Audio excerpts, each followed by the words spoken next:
今日天气不错。是啊，皇上近日气色也不错。啊，皇上，参见皇上。哦，见过皇后了。是，皇后娘娘宣民女进宫，就是询问一下三王爷的康复情况。看来你与齐儿的婚事还要再往后拖一拖。皇上，皇上，不碍事。老了，不比年轻的时候了。皇上，恕民女冒昧，您这胸闷气短，神乏疲惫，是不是有一段时间了？哦，你对医术还有所了解？是不是偶尔还会忘事？久坐后还会有身体麻痹，连体重也有所增加呀？我看你呀，可以直接进太医院。刘太医说朕胸闷心悸，也给朕开了一些疏胆利气的汤药，可朕啊，不爱喝呀。皇上，依民女之见呢，这刘太医啊说的也不错，只不过呢，这病不一定要靠药来治。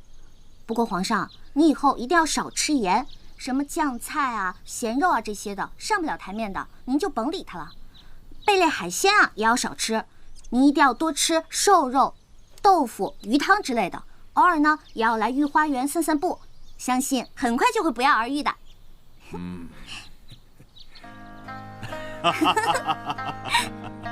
看来啊，你真是朕的福星。传朕旨意，待会儿把朕的汤药给停了，一切都听晴柔的。顺便去转告御膳房。是皇上。方才啊，朕看到晴柔了，她可真是朕的福星啊！一句话就解决了朕的汤药之苦啊！朕看晴柔姑娘气色不错，而且这段时间照顾琪儿的伤也是尽心尽力。琪儿的伤也快痊愈了，你吩咐今天间选个好日子，把他们的婚事给办了。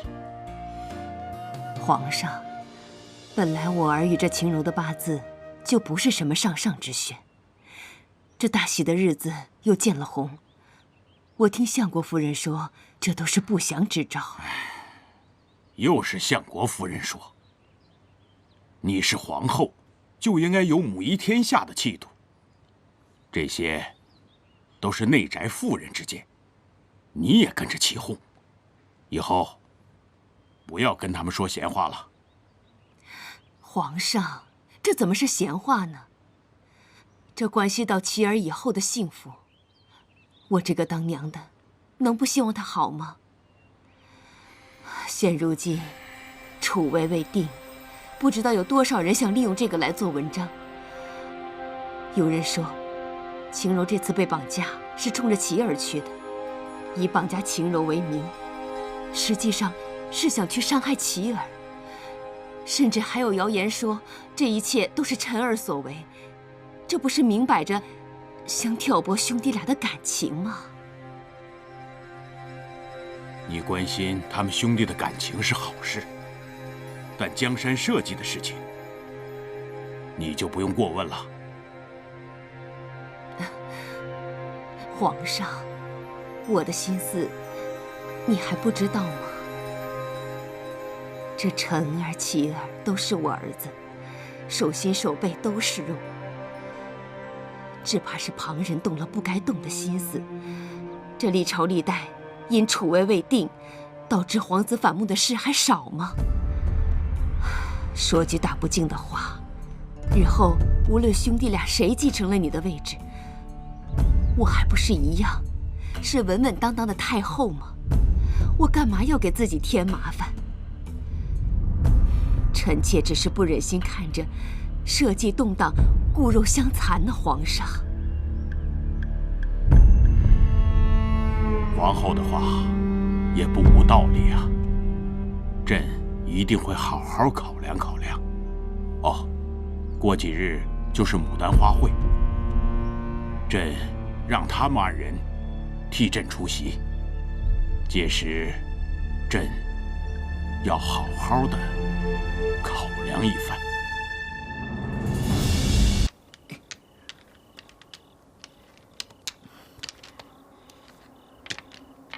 你呀，就是嘴硬，明明关心未来老公还不承认，切！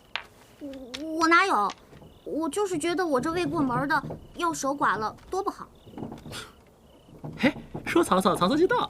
王爷，你来了就好，你陪他在这瞎聊吧，我可要回去睡我的美容觉了。拜拜。哎，你也下去吧。是。没义气。哎，你怎么来了？屋里太憋闷，出来透透气。对了，这真是个好东西，改日叫你那位朋友来见我，本王必重重赏他。你不用赏他了，赏我就得了，我替他领了。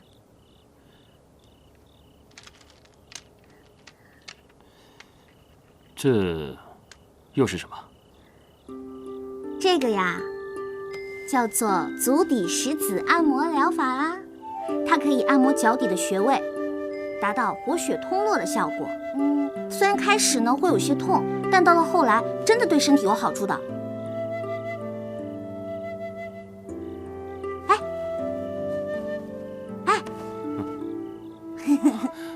只是好奇。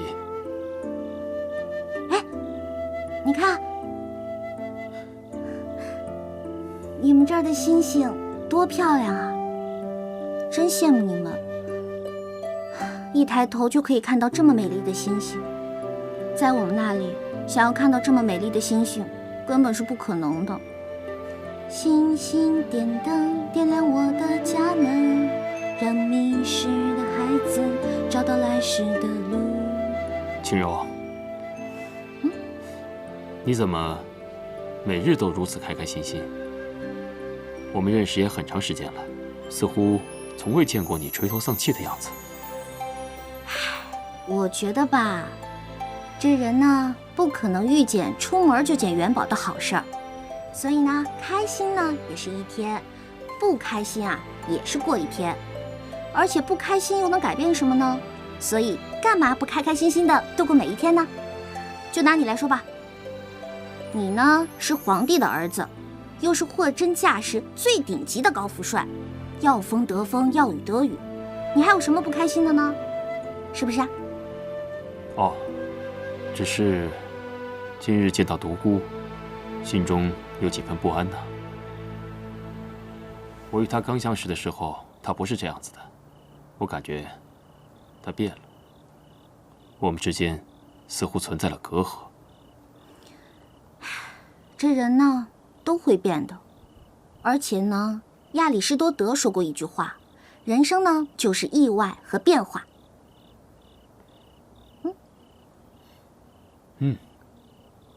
很有道理啊。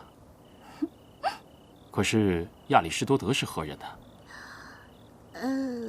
就是我们家乡的一个教书先生啦。可这话说的颇有几分哲理啊。想不到一个教书先生竟然有如此的见地。可是有些情感是永远不会变的。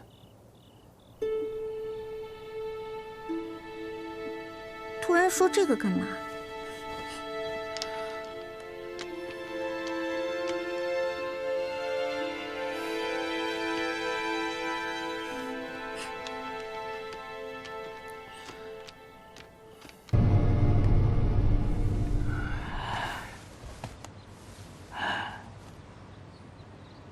启禀皇上，一年一度的占卜结果，今年2个字：女星。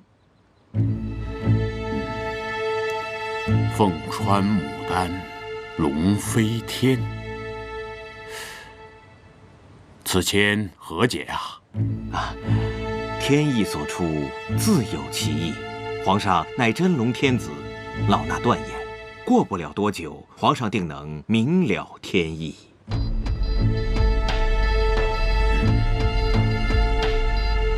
下去吧。阿弥陀佛。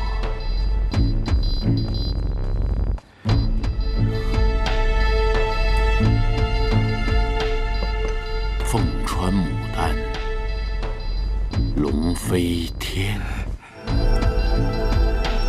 皇上，这是皇后娘娘给您备的参茶，还嘱咐老奴让您多多休息。放这儿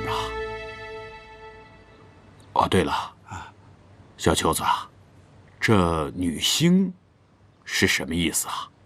老奴也不知道啊。难道说是有一名女子会助朕的社稷振兴？那凤穿牡丹龙飞天又是何解呢？皇上，这会不会是和几日后的万花会有所关联呢？届时几位王爷都会前往，还有各公卿大臣家的小姐也会出席。难道说这凤穿牡丹之人会在其中？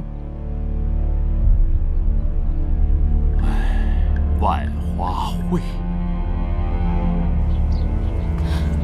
哎呀，我的孩子，你受苦了。没事，快扶他进屋。是，快点。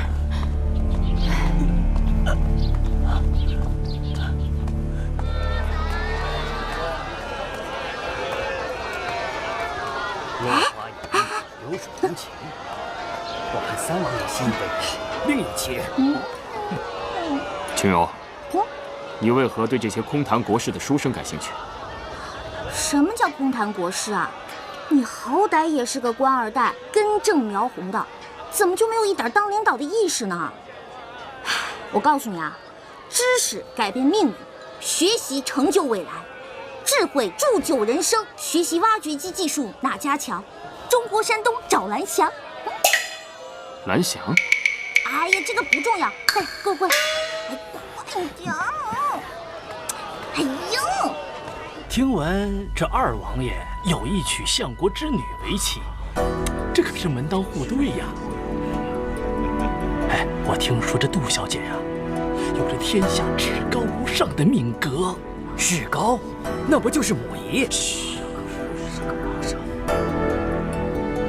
听闻这杜小姐心仪的是三王爷，为了此事还闹了不少笑话。哎，杜府上下不得安宁。唉，父母之命，媒妁之言嘛，不然他还能怎样？落花有意，流水无情。我看三王爷心仪的人另有其人。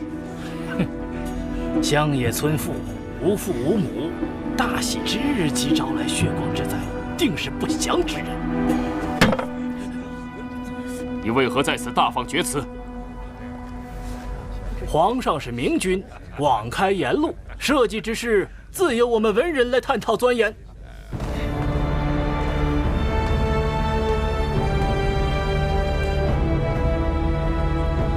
五色土祭天是为社，五谷之神是为祭。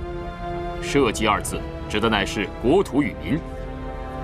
为文人者，自当上忠于君主，下怀于民生，为天下苍生而奔波劳苦。尔等不思国计民生，却在这里妄论闺阁女子，是为文人之耻，还不如田耕老农。这里的老板伙计也算是为国服务，可你们呢？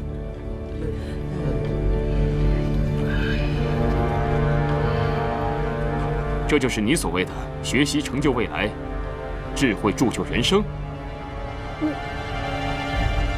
哼，不听也罢。这人是谁呀？是呀，装什么呀？装什么呀？手这么大气，不是？在绝望中寻找希望，人生终将辉煌。干巴爹，拜拜。这什么人？什么人呢？这是？说什么知识改变命运，荒谬！这个呀叫社会舆论，社会舆论可是会害死人的。文人的笔呢，可是一把锋利的刀啊。所以啊，我就觉得他们说什么杜嫣然的命格绝对不是空穴来风，不信你就等着看吧。哎，我这么跟你说吧，在我们老家那边呢，有一个特别漂亮的女明星，啊，就是女歌妓了，反正特别多人喜欢她。她在25岁的时候就自杀了。她的遗书呢，只有4个字，那就是人言可畏。还说本王歪楼，本王虽不知你说的歪楼为何意，可你这楼未免也太歪了点吧？你这现学现卖的太快了吧？呵呵，多谢夸奖。嘿，打你！走了，不跟你玩了。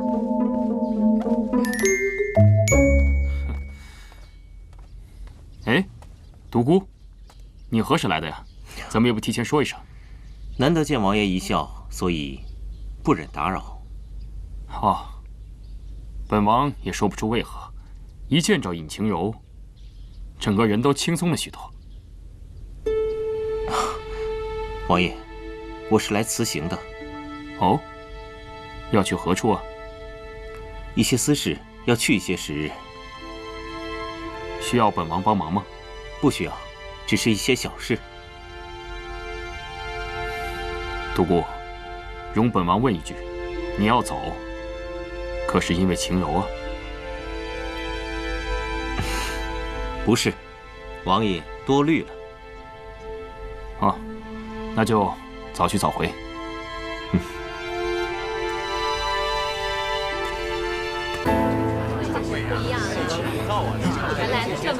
大哥，开始了。哎，你看，你看。热闹！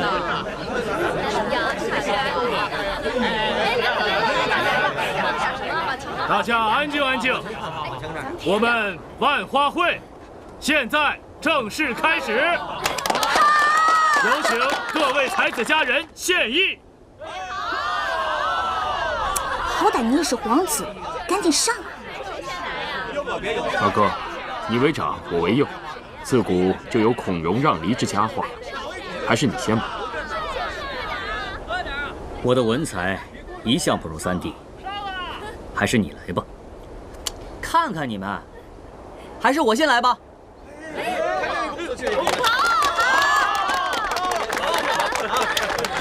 名字这么清晰，是啊。我居北海，君南海，寄雁传书谢不能。桃李春风一杯酒，江湖夜雨10年灯。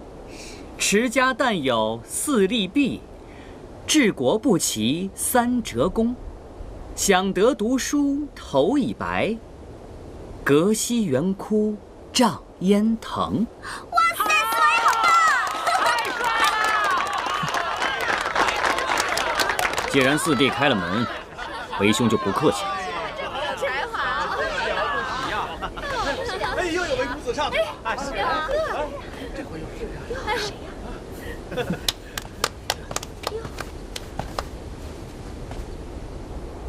开封地脉，花醉疑。不对，他怎么知道这首诗的？至今犹为难道天下奇？孔双双在他那儿？花开真的花假的20日，一城之人皆若狂。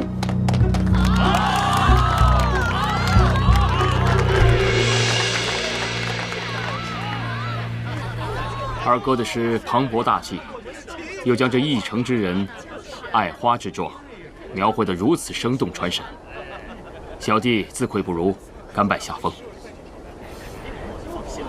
什么输赢的，不过是切磋罢了。王爷前夜做的那首《咏牡丹》，小女虽然不才，但也觉得真真儿是极好的。三王爷，不妨拿出来与我们共享吧，大家说是吧？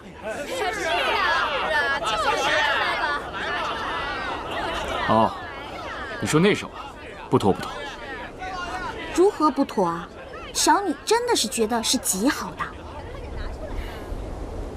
不如这样，我来执笔，晴柔吟诗。这美女咏花名，想必别有一番风情。好。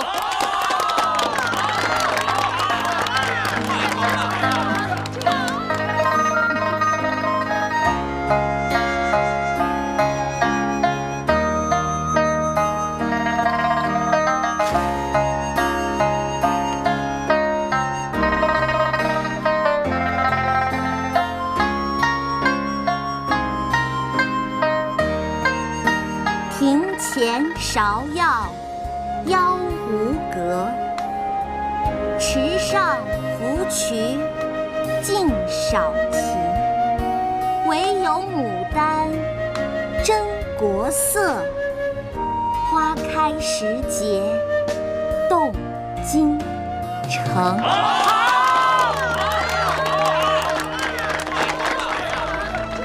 我未曾料到过，我独孤远也有今天。等我再回来，我一定可以把它忘得干干净净。我从来都没有忘记我是谁，我该做什么。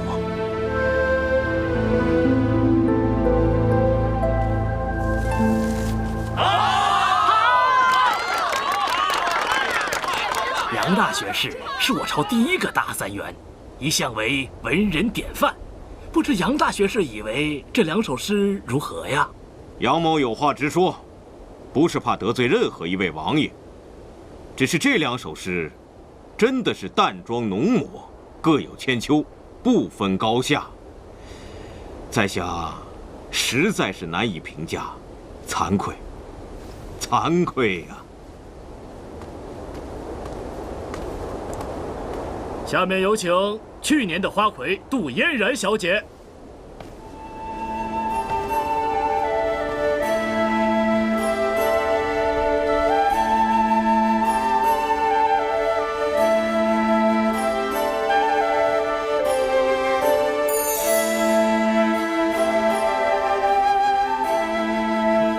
二哥，你看，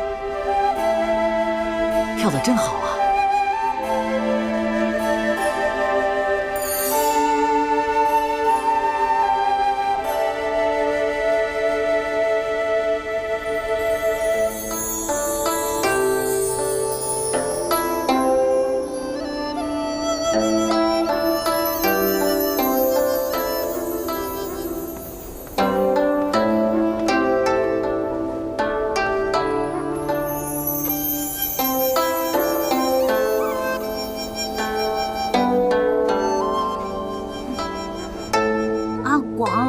准备好了吗？我歌舞都一般般，要是不来点特殊效果，怎么夺人眼球啊？哎呀，你就把心放在肚子里。我呀，已经收集了一大袋的牡丹花瓣，等会儿你表演的时候，我就通过鼓风从房上往下撒，绝对是冷冷的发语无情地在脸上拍。瞅你那傻样！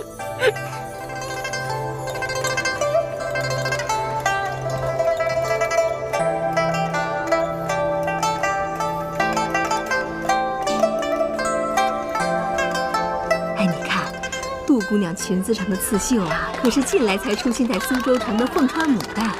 这种刺绣啊，刚刚出现在苏州城，很是漂亮呢。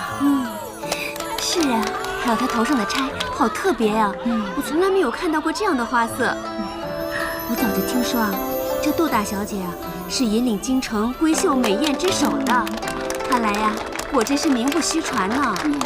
是呀，妹妹，这就是你有所不知了。黄金蛇还有个名字，叫龙蛇。据民间的传说，是有仙气的蛇。经过修炼和上天的考验之后，活过1000年会长出脚来。龙蛇经天劫后，可以化去蛇身，成为真龙。据说这是上天让龙子下凡之前历劫锻炼的。嘿，阿柔，你听清楚了吗？这什么又是龙又是蛇的？你赶紧想想办法，别让他们得逞。其实我也不知道，但感觉不是什么坏兆头。我们呀，只要跟着杜嫣然走就对了。啊，牡丹、龙蛇，牡丹花瓣我们有了，可是龙蛇怎么办啊？哎，交给我。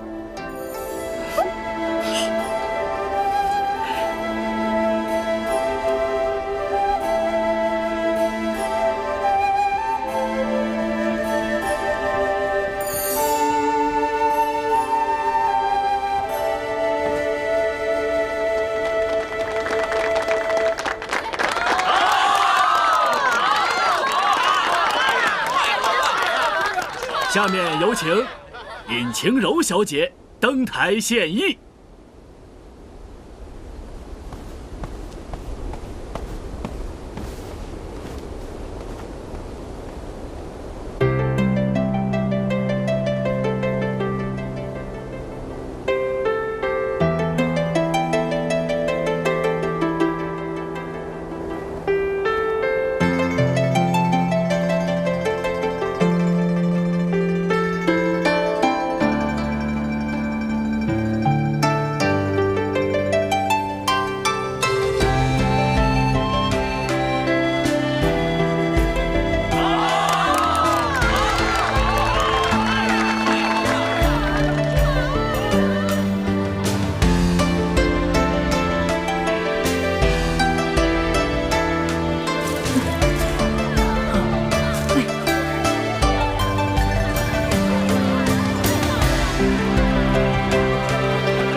我以为当个花魁会有奖金什么的，谁知道就给了一朵大红花。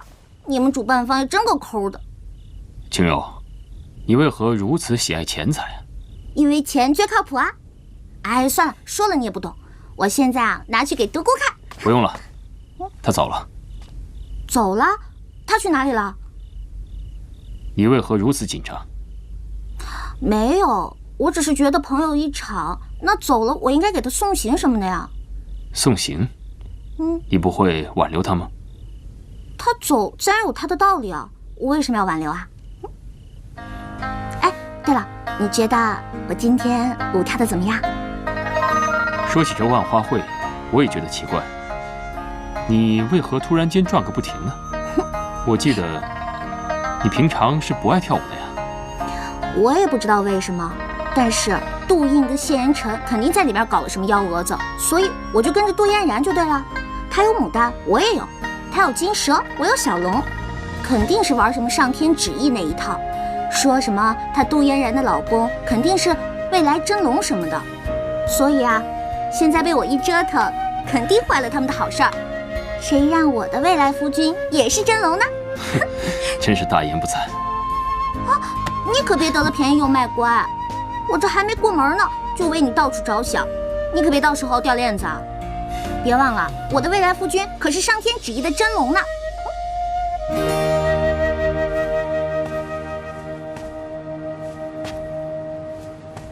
竟有如此之事。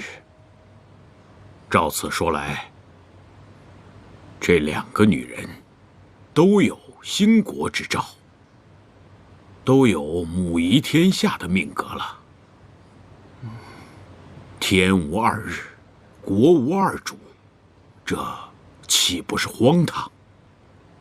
皇上，这万花会以后啊，老奴多了个心眼儿，派人到京城的金铺去查了一下，发现这数月前，相国大人就已经命人打造金龙发簪。您说，这会不会是？占卜之事，只有你知，我知，连皇后我都没有告知。哎呦，皇上，老奴没泄露出去呀。谅你也没有这个胆量，也没有这个必要。起来吧。谢皇上。我对你这点信任还是有的，就当是巧合吧。堂堂相国，却把事情办成这样。我不敢直说二王子是真龙天子，只好让悬空的老和尚去说，即将嫁给他的女子是母仪天下命格，谁想到又被尹晴柔那丫头给破了。今日不查，谢言其必有防备，以后再用此类招数，恐怕更难奏效。不如在他身边安排个细作。公主所言甚是，我这就去安排。哼，我养你何用？到手的花魁都能飞了，不争气的东西！从今天起，你在家里给我闭门思过，哪儿也别想去。爹，我错了，你饶了我吧。让我饶了你，也不是不可以。你快些嫁给谢言辰，我就放你出去。那你还是管我吧。哎，朽木不可雕也，你给我好好反省吧你。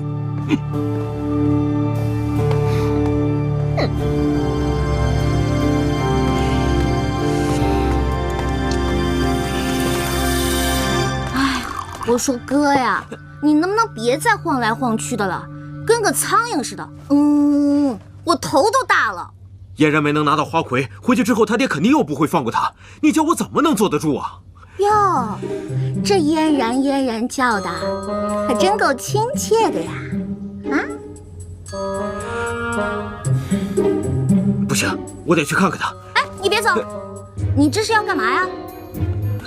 要万一他真的被罚了呢？那我就救他出来呗。那你打算怎么救？我说你不会就这么单枪匹马勇闯相国府吧？拜托你用脑袋想想，那相国府是菜市场吗？你说进就进，说出就出吗？哎，不然怎么办啊？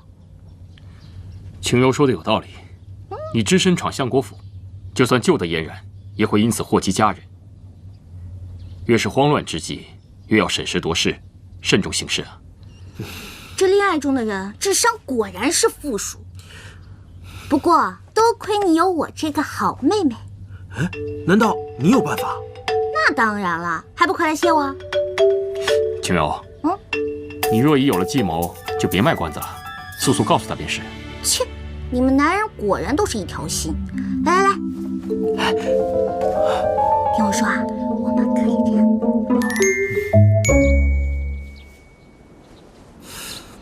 哎，你到底会不会啊？哎，别瞎指挥。哎，我说晴柔，你这么帮助杜嫣然是几个意思啊？哎，我这哪是帮他呀，我是帮我哥，好不好？你看他那茶不思饭不想那劲儿，跟丢了魂似的。你说堂堂一个7尺男儿，竟然变得这般模样，哎，我实在是瞧不下去了。你呀，就爱心泛滥吧，等他杜嫣然从里面出来，再找你麻烦，你可别哭啊。就你话多。哎，阿广，旁边没有人吧？这个东西不会伤人吧？放心吧，比枕头砸人轻多了。麻利呼！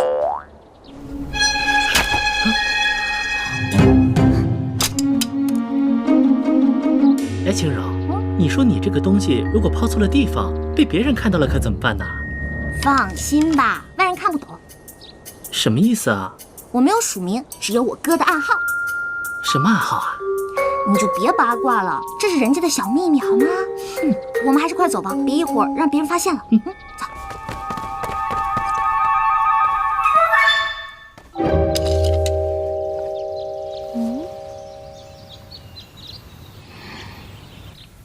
小姐，外面院子里有一个很奇怪的东西，你看看。来，给我看看。你下去吧。是。这是什么呀？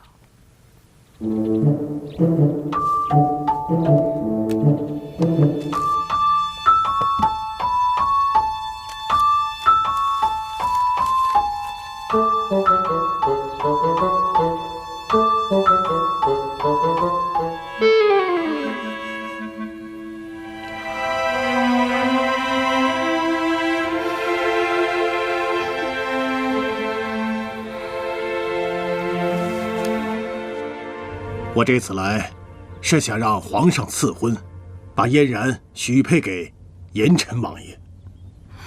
哥哥，你可想清楚了？嫣然自小与琪儿亲近，你不怕她不答应吗？我这次进宫，正是嫣然让我来的。嫣然真的答应嫁给辰儿了吗？正是。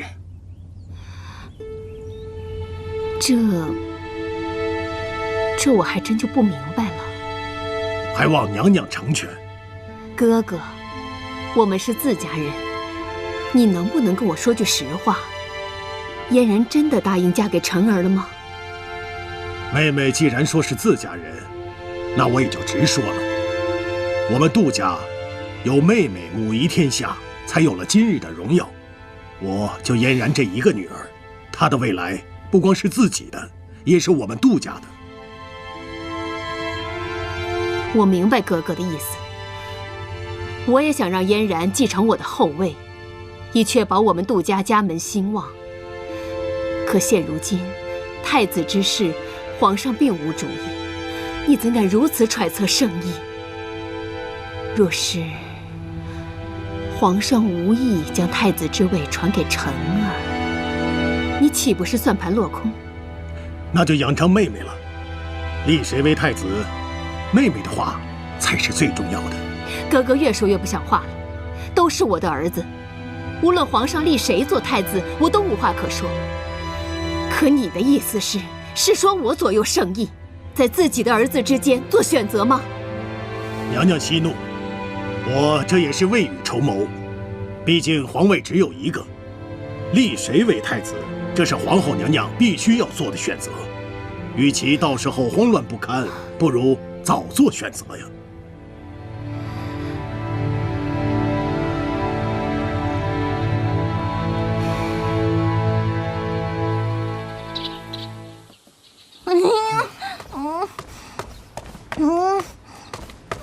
哎，我说你能不能坐会儿啊？偃月，臣妾做不到。看你那德行，既然夸下海口，要把有情人整成眷属了，那你就做到啊！记住了啊，什么时候都要学会处变不惊。哎呦，秦柔，王爷来了。何事如此慌张啊？还不是因为野浩那事儿吗？上次你不是说有解决之道吗？解决什么呀？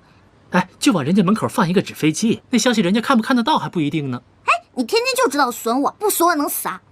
我郑重其事的告诉你，会，一定会的。这纸飞机又是何物啊？罢了，本王倒有一计，可以一试。什么办法？不知本王说了可有好处啊？我说谢延琪，我浑身上下全是优点，就那么一点点的毛病你就学到了。拜托，你就告诉我吧。事到如今，只有让父皇母后相信他二人两情相悦，才能让父皇下旨赐婚。下旨赐婚？对啊，皇上金口一开，任谁都不能反驳。我知道我该怎么办了。你又有什么歪点子？我嘛，只是想去找一个人帮忙。谁啊？当然是我们最可爱的小四啦。小四？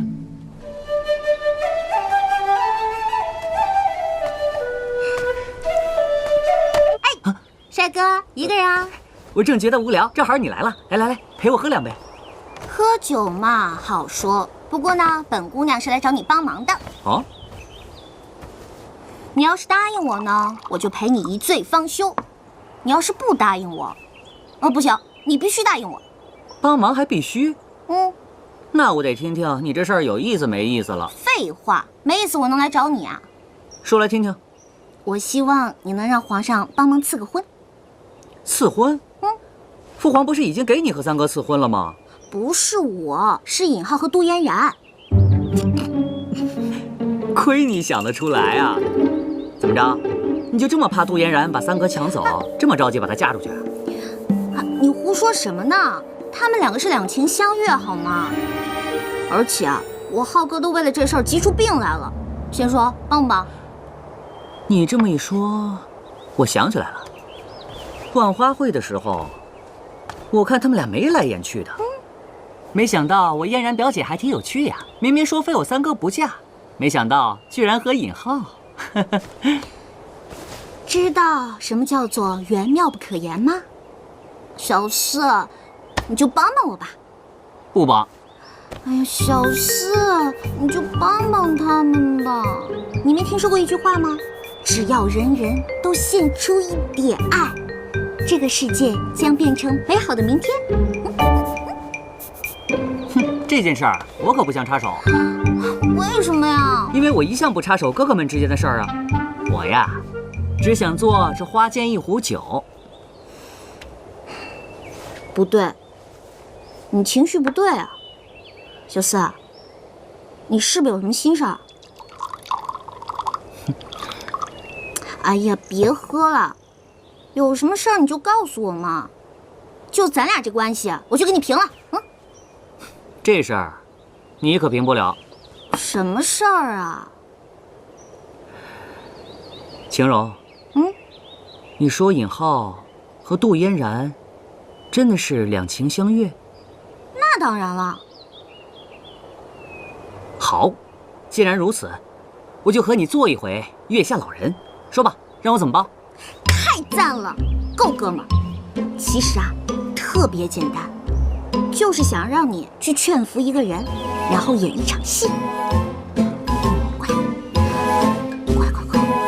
说。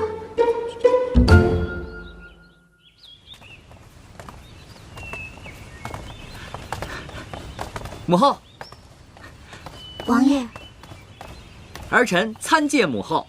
是萧儿啊，今日怎么这么乖，早早就过来请安。母后，儿臣多年来四处云游，很少陪在父皇和母后身边，如今回来了，自然要勤快一些，多陪陪母后。对了，母后，儿臣知道你喜欢花草，特意搜寻了西域的奇花种子，进献给母后。你能有这份心意，母后很是欣慰啊。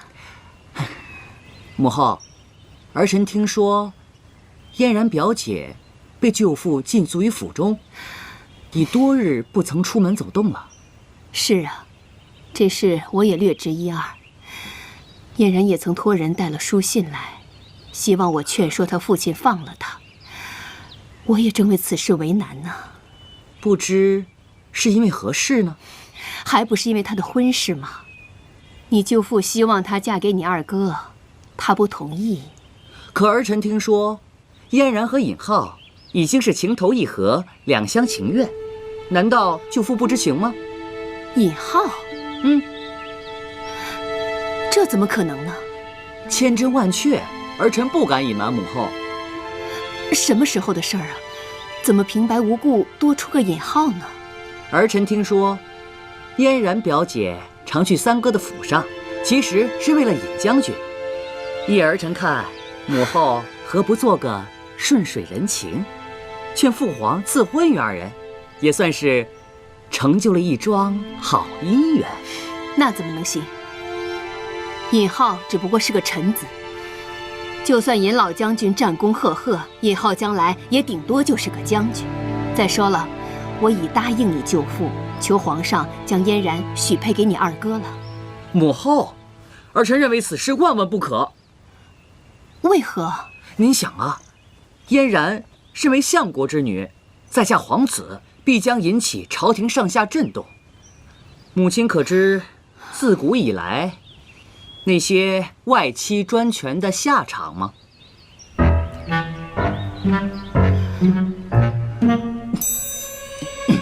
就算母后和舅父没有存在那样的心思，可万一父皇怀疑起来，母后又如何说得清楚？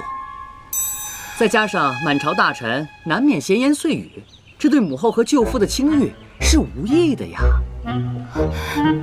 这我倒是没有想到，可我已经答应你舅父了，现在反悔他恐怕也不会同意吧。不如母后先把嫣然表姐召进宫来，我自有解决的办法。好，好。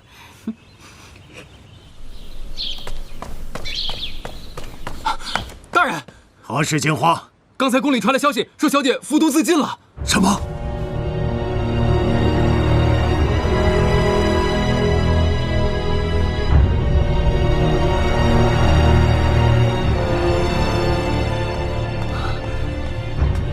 皇后娘娘，这是怎么回事啊？早上我与嫣然提起，要将她嫁给晨儿，没有想到她竟然服毒自尽。此刻御医正在诊断，也不知道这条命还能不能保住。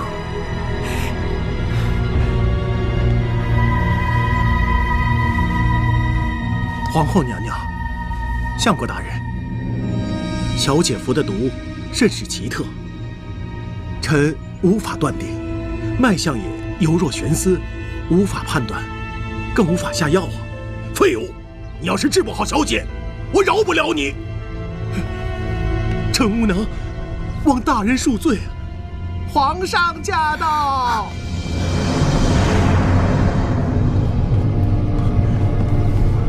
嫣然，嫣然，嫣然，嫣然，醒醒啊！嫣然，放手！你快点放手！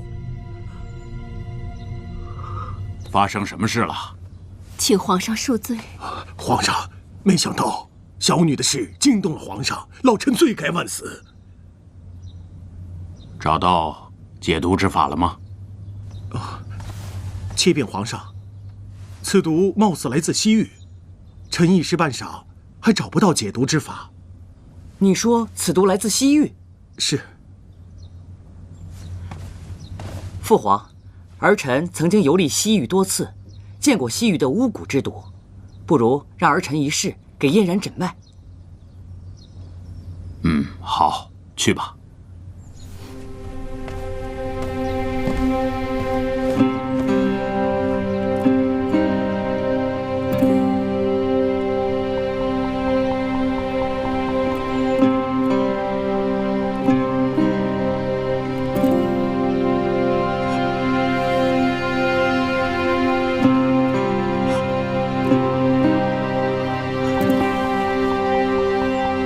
父皇，以儿臣推断，此毒乃是西域的五虫之毒，毒性虽不猛烈，但难以根治。恰巧儿臣在古书上看到过解毒之法，不如让我给嫣然煎药吧。此方甚好，那你去吧。走，请。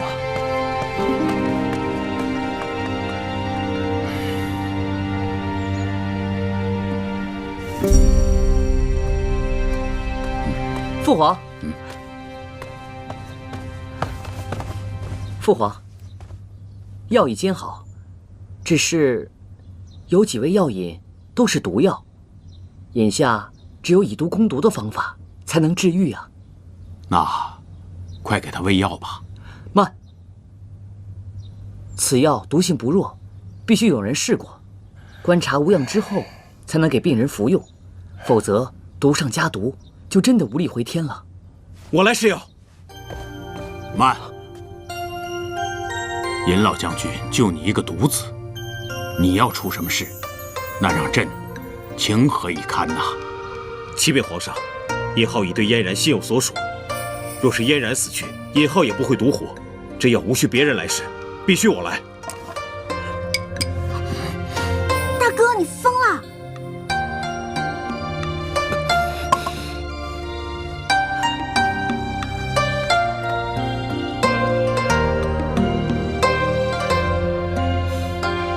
脉象平稳，也无大碍。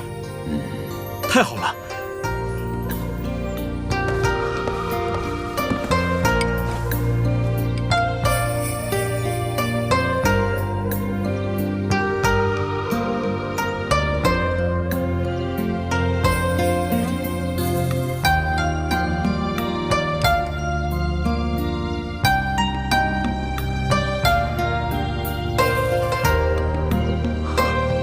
嫣然，嫣然，你醒醒！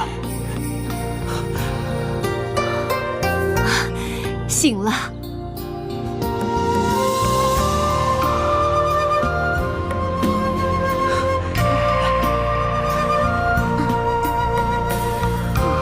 嫣然，我这是怎么了？好啊，醒了就好。燕浩，你立了大功一件，朕一定要嘉奖于你呀！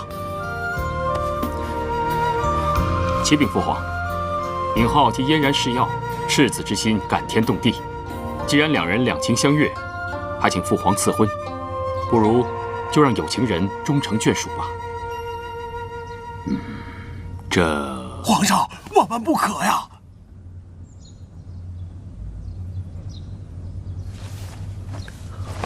燕浩不求皇上赏赐，只求皇上能让我与嫣然成婚。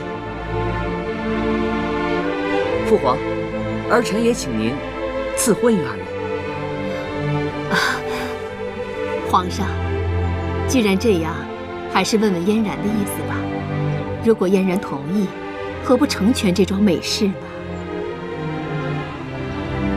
嫣然，你意下如何呀？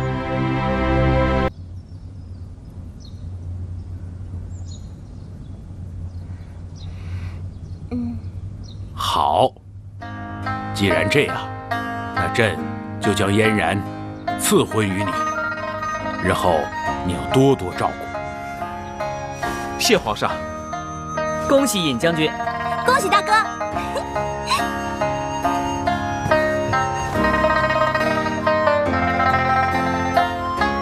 大哥，还不赶快谢谢我？我这都有大嫂了。谢谢妹妹，谢谢大家。居然没有想到嫣然会服毒，差点闹出人命。什么服毒啊？其实啊，是小四的归西丸罢了。归西丸？你说什么呀？还不是你这个好妹妹出的主意吗？连父皇都敢蒙骗。怎么了？你要告发我啊？我若要告密，你还能活到现在？究竟是怎么回事啊？其实是这样的，我呢，先是让嫣然服了归西丸，然后让她表面上看起来像是中毒。随后发生的一切事情呢，都是为了逼你出来而唱的一出戏啊！难道这是你们设下的圈套？这可是皇后娘娘都知道的。妹妹，还是你聪明。那当然，小猪可不是白叫的。这试药一事啊，乃是嫣然的主意，也是为了测试你的真心。如今这段婚姻，正是因为你的勇敢无畏感动了她。哎，四王爷呢？我还没有好好谢谢他呢。哎，小四呢？刚才还在这儿呢。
凌晨王到。舅舅，这到底怎么回事啊？怎么才半天的功夫，嫣然就白白便宜了以后那小子？皇上开了尊口，你我怎敢违抗啊？那你说现在怎么办？王爷，舍不得孩子套不着狼。这一次，王爷得舍出你的心头肉了。你是指你的双儿？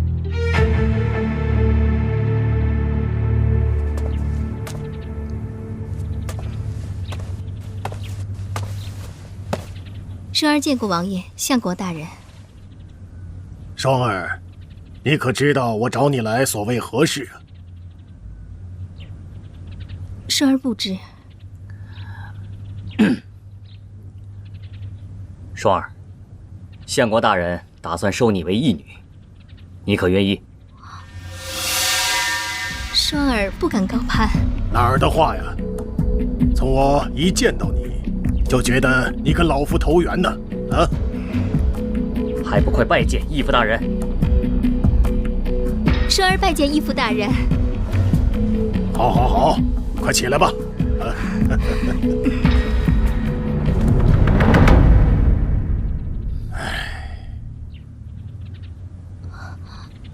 义父，可是有什么烦心的事吗？双儿啊，既然叫我一声义父，我也不瞒你了。我这一生必定是要辅佐二王爷登上皇位，可是那谢延琪却处处和二王爷作对。自古长幼有序，二王爷本应该就是太子。你能这么想，我非常高兴。你愿意为我和二王爷做事吗？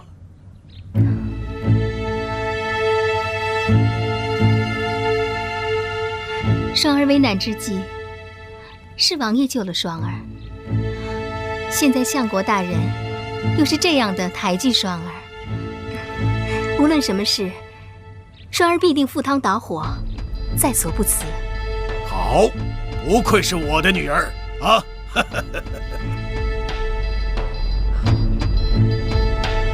双儿，这次要为难你了。王爷想让双儿做些什么呢？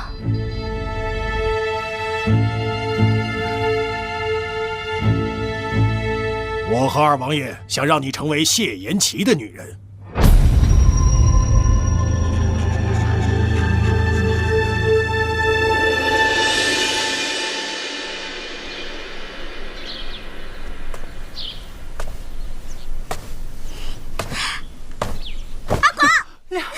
吓我一跳！哟，把你吓傻啦？瞅你那小眼神儿，生无可恋似的。别闹，我有心事儿。哎呦喂，这自从到了古代，我可就没见你烦过。好吧，说来听听，也让我尽尽闺蜜的本分，帮你排忧解难一下。去死！顺便也让我乐呵乐呵。去死！我今天看着四王爷，觉得他心情不好，好像有心事儿。我想帮帮他。我也觉得他怪怪的。阿光，你不会是对小四的讨厌？你不会是对小四那个什么了吧？没有，我就是看他心里难受，我心里也挺难受的。轻柔，咱们帮帮他吧。怎么帮啊？哎，轻柔，我都打听清楚了。别看四王爷平时嘻嘻哈哈的，其实啊，他也是受过情伤的人。那然后呢？然后就没有然后了。我觉得吧，他肯定也是无时无刻的想着他的心上人，所以咱们就像上次骗皇上那样，把他的心上人给召唤出来，让他见见，好不好吗？不好，我们都不知道他心上人长什么样。我都打听清楚了。哎，他们家里啊有一个那个女孩的画像，咱们就这么着把那个女孩的画像给偷出来，行不行嘛？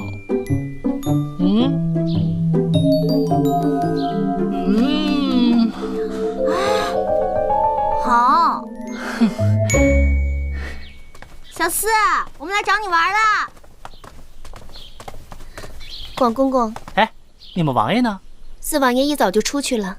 唉，点儿背不能愿意受贿，咱们还是进去等他吧。走。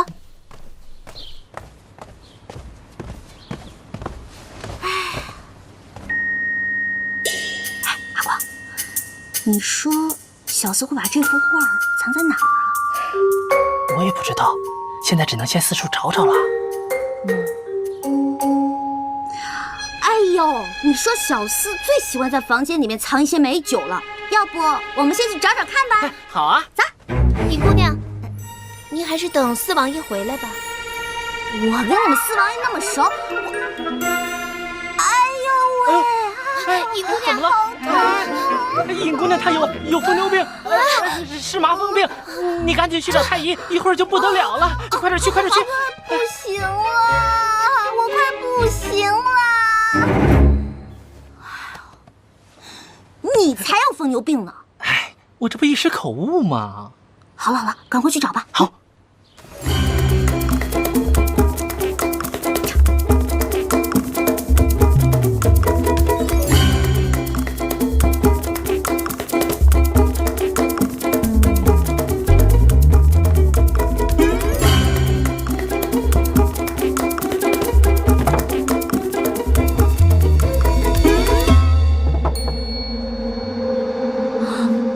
阿国，你快来看！啊，这个是不是就是小司朝思暮想的人啊？应该是吧。哇，你看她长得多漂亮啊！可是为什么她穿着戎装呢？哎，行了，先别想那么多了，赶紧把她的样子记下来。你以为我是照相机啊？咔嚓咔嚓咔嚓就能拍下来？你们怎么在这儿？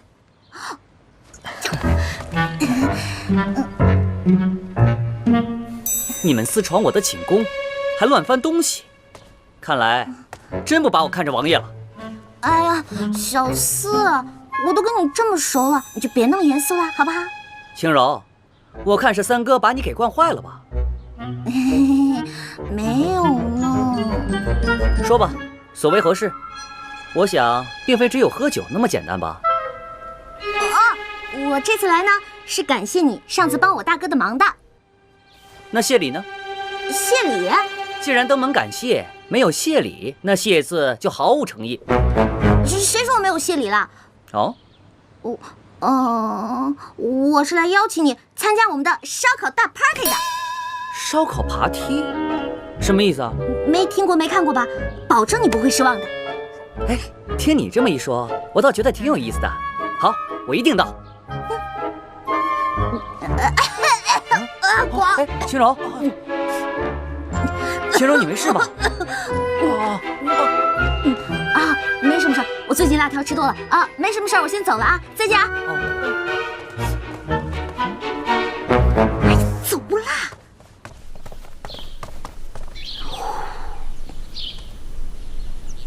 哎，刚刚那个烧烤 party 的事儿，你有没有跟三王爷商量啊？商量个鬼啊！那是本姑娘急中生智，好不好？哎，还真把自己当女主人了。哎呦喂，我这也不知道为了谁。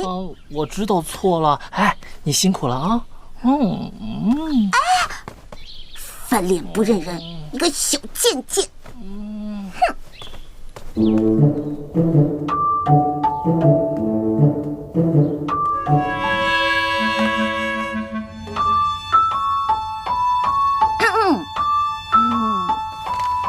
你来了。王爷，我有个事儿想跟你商量一下。叫我王爷？怎么突然知晓礼数了？想必心怀鬼胎吧？其实呢，我是想办一个篝火 party。篝火 party？就是一个大聚会，大家一起喝喝酒、烤肉什么的。不可。为什么呀？我朝勤俭兴邦，而我等身为皇子，必须更加严于律己，以身作则。你若举行宴会，必然大有动静。若让父王得知这王府里大兴奢靡之风，必然会怪罪于我。哎呀，我只想找熟悉的人一起喝喝酒、聊聊天、吃肉，花不了几个钱的。这……哎呀，求你了，你都没有吃过我烤的肉呢。你？保证你吃了我烤的肉，一定赞不绝口，乐得合不拢嘴。